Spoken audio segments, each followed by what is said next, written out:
आज के मैच में क्या हुआ कि हिंदुस्तान ने सेम एटीट्यूड, सेम गुस्सा, same kind of brand of cricket जो खेली।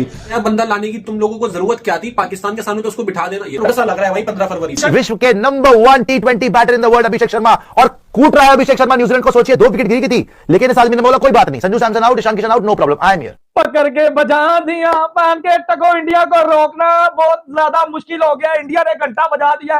फिर से न्यूजीलैंड बेचारी 150 के पास आके जो है वो जलील हो गई है। बच्चों के अब ख्वाब में अभिषेक शर्मा आ रहा है यहाँ पे, आज से आना शुरू हो जाएगा। एक बेहतरीन मैच खेला। न्यूजीलैंड की टीम जो है ये डेंजरस है। बड़े बड़े नाम नहीं है, कारनामे नहीं है, अपने टैलेंट को फ्लॉन्ट नहीं करते हैं, मगर काम करके दिखाते हैं, अंडर द रडार फ्लाई करते रहते हैं। मगर भारत ने स्ट्रेटजी के पॉइंट ऑफ व्यू से, सिलेक्शन के पॉइंट ऑफ व्यू से, एक्सिक्यूशन लाजवाब। गुड पॉइंट वकार। ऐसे प्लेयर दुनिया में बड़े कम आते हैं जिससे कि ये आगे जाके कोई बहुत बड़ा प्लेयर बनने वाला है। It was a lazy elegance. You know, एक तो होता है ना शॉट मार रहा है, पता लग रहा है जोर लगा रहा है, ये बस खड़े खड़े ऐसे करता है, इधर ऐसे करता है, इधर। टॉस जीत के जो फैसला था, 2 चीजें हो सकती है इंडिया की सोच कि क्या हम उनको जल्दी आउट करें, ये रीजन हो सकता है, या अगर वो 120-30 रन भी करते तो हमें कम से कम विकेट का आइडिया हो जाएगा कि ये क्या विकेट है, ब्रेक हो। ये ईशान किशन, ये अपने अभिषेक शर्मा, और ये कौन है, ये इंडिया के जितने प्लेयर, ये पाकिस्तान के सामने फेल होंगे सारे, किसी का कुछ नहीं चलना। ये आप लिख के रख लें कि ये सारे पाकिस्तान के सामने फेल है। कि क्या बात करते हैं यार, झुके रहना पड़ेगा मेरे आगे। वो फैंटी लगा रहा था अभिषेक शर्मा, क्या प्लेयर है भाई।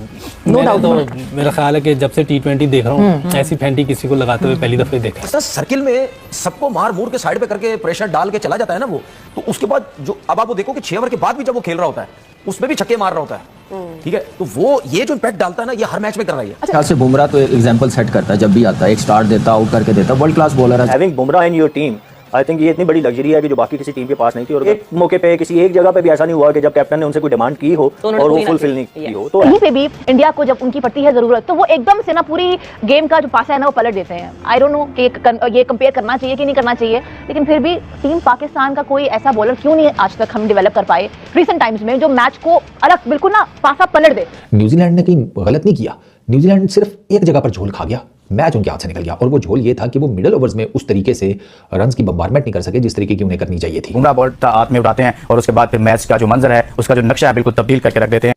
कहना ही पड़ेगा कि इस वक्त बेहतरीन दुनिया की टीम है व्हाइट बॉल क्रिकेट में, और ये नहीं है कि वन ऑफ सीरीज जीतते हैं, बल्कि कंसिस्टेंसी है, और व्हाइट बॉल क्रिकेट में कंसिस्टेंसी दिखाना बड़ी मुश्किल काम है। पाकिस्तान ने पूरी कोशिश कर ली वर्ल्ड कप से निकाल दो, नहीं तो अबू बहुत मारेगा अभिषेक। अबू सारी पाकिस्तानी खवातीन बोल रही हैं अपने पति को तलाक दे देंगे इसके चक्कर में, अभिषेक के चक्कर में। देखिए जिस तरीके से मार रहे हैं। So I think once again Pakistan की धज्जियां उड़ाने के लिए उनका असली अब, बिकॉज अब एक अबू तो रिटायर हो चुके हैं T20 से, विराट, अब असली अबू अभिषेक बन चुके हैं। तो अभिषेक अबू आ रहे हैं पाकिस्तान। तो एक तरफ था जसप्रीत बुमराह, एक तरफ था रवि बिश्नोई, और इस सबके बीच में एक ऐसा प्रॉब्लम है जो कि इंडिया काफी दिनों से एशिया कप से फॉलो होता हुआ रहा है, कैचिंग और ग्राउंड फील्डिंग। आज वो भी पिन पॉइंट थी यार, हार्दिक पांड्या ने क्या कैच पकड़ा है, ओए हुए हुए, इट वाज एन एब्सोल्यूट, मतलब कहते हैं ना सांस रोकने वाला वो कैच था। अगर आप देखें कोई स्पिनर्स का बॉल इतना बड़ा ब्रेक नहीं हुआ, कोई भी नहीं हुआ। अगर कुलदीप यादव को देखो तो कोई इतना बड़ा ब्रेक थोड़ी, ये तो मैनेज होने वाला ब्रेक था, ऐसा कोई थोड़ी स्पिन हुआ है। शोमन डुबे जो मेन बॉलर नहीं है, ये इस वजह से करवाया गया उसको कि यार चलो अगर हम पार्ट टाइमर की सूरत में उससे बॉल करवाते हैं। हालांकि इनके पास जो बॉलिंग खेली थी, बुमराह था, हार्दिक पांड्या था, कुलदीप यादव, अक्षर पटेल, ठीक है, चक्रवर्ती, ये इनकी मेन बॉलिंग है। उनकी स्कूलिंग पूरी है, क्रिकेटिंग स्कूलिंग जो होती है ना आपकी, वो डोमेस्टिक क्रिकेट मंझे हुए 3 डे 4 डे क्रिकेट खेली हुई, टेस्ट क्रिकेट खेली हुई, निटी-ग्रिटीज को जानते हैं, गेम अवेयर हैं, अडेप्टेबिलिटी बड़ी स्ट्रांग है क्योंकि खेल रहे हैं सारी दुनिया में, और लंबे फॉर्मेट से ही ये चीजें आती हैं। हमारे लड़के नहीं खेलते, इनके कलेक्टिव 25 मैच नहीं है, सारी बॉलिंग के आप उठा के देख लें, तो आप ये कंपैरिजन ही गलत ड्रॉ करते हैं, ये बनता ही नहीं। वो जिस तरह से एक ही एक्शन से बाउंसर करा देता है, एक ही एक्शन से यॉर्कर करा देता है, और जितने भी बॉलिंग एक्सपर्ट हैं, ह्यूमन बॉडी एक्सपर्ट के, वो उसका जो हाथ जिस तरह जाता है, और वो हाथ इतना आगे जाता है कि उसको कम से कम मतलब 22 गज की पिच से 21 गज की पिच तक आपको बॉलिंग आ रही है, यानी 1 गज तकरीबन कम पड़ जाता है बैटर के लिए, और उतना ही टाइम उसको कम पड़ जाता है ये जज करने के लिए कि किस लेंथ पे। इंडिया के जो फास्ट बॉलर है उनकी इकॉनमी देखें, उन्होंने आउट भी किए हैं, रन भी कम। न्यूजीलैंड 200 भी नहीं कर सकी। जो हार्दिक ने, जसप्रीत बुमराह ने, हर्षित ने जो बॉलिंग डाली है ना, और पाजी तबाही जो है वो फिल्म के तो मच गई है, घंटा जो है वो फिल्म के तो बच गया।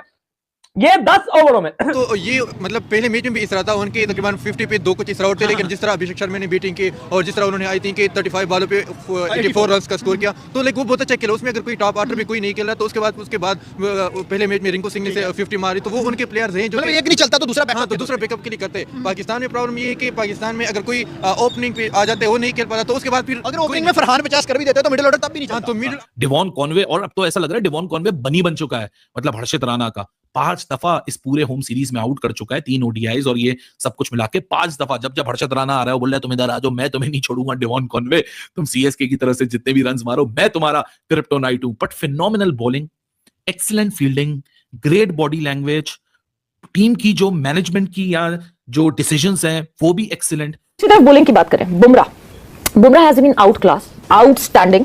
और एक मजे की बात यह है कि एक हमारे पास बॉलर है शाहीन शाह अफरीदी, जो इंजरी से वापस आते हैं और शाहीन शाह अफरीदी में वो स्पार्क हमें खत्म होता हुआ दिखता है, खत्म तो नहीं डिमिनिश होता हुआ जरूर दिखता है। बुमराह 2.0 एक डिफरेंट किस्म का वेपन लगने लगते हैं। माजरत के साथ यार देखिए, मुझे लग रहा था कि आज जो इतिहास रकम किया गया है इंडिया की तरफ से, जो आज हिस्ट्री क्रिएट की गई है, आज यहां पर भारत ने करके दिखाया, मुझे लग रहा था इसके बाद शायद, क्योंकि आखिर हो ना हो फॉर्मर पाकिस्तानी क्रिकेटर हैं, थोड़ी अक्ल वाली बात करेंगे, दिमाग से बात करेंगे और पाकिस्तानी प्लेयर्स को एक अच्छा मैसेज देंगे कि भाई तैयारी कर लो, शर्म कर लो, भारत ने बहुत कुछ। मुझे ऐसा लग रहा था, मगर मैं गलत था, मैं बहुत गलत था, क्योंकि तनवीर भाई ने ऐसी बातें की हैं, ऐसी अजीबोगरीब सी हवाई बातें की हैं कि मुझे समझ नहीं आ रहा कि ये बंदा ऑब्सेस्ड है इंडिया को ट्रोल करने में। क्योंकि जहां पर इंडिया जो है वो पूरी दुनिया को प्रूव कर चुका है कि they are the super power in cricket, वहां पर आखिर ऐसा क्या है पाकिस्तान के कुछ चंद एक यूट्यूबर्स में या जो फॉर्मर क्रिकेटर्स हैं कि वो ये मानने को तैयार ही नहीं है कि भारत क्रिकेट में पाकिस्तान क्रिकेट टीम का अब्बा बन चुका है। जब 3 विकेट्स आपके गिर जाए, उसमें आपके टॉप 3 जो है वो फारिग हो जाए, उसके बाद फिर एक रीबिल्डिंग फेज में इनिंग्स चली जाती है और फिर एक क्वाइटनेस आ जाती है और फिर ऐसा लगता है कि जैसे कि वो रन नहीं आप कर सकेंगे जिससे कि आप शायद मैच जीत सकें। मिडल ओवर्स में ही कहानी बनती और बिगड़ती है व्हाइट बॉल क्रिकेट में। ये पीरियड है, या मुझसे लिखवा लें, मिडल ओवर्स। इस वर्ल्ड कप में भी आप देखिएगा कि टीमों का या तो बट्टा बैठेगा मिडल ओवर्स में, या वो तर जाएंगी। मिडल ओवर्स की सारी गेम है। हमारी भी T20 क्रिकेट बुरी नहीं है, हम मिडल ओवर्स में मार खा जाते हैं, मोस्टली हम मिडल ओवर्स में मैच लूज कर जाते हैं।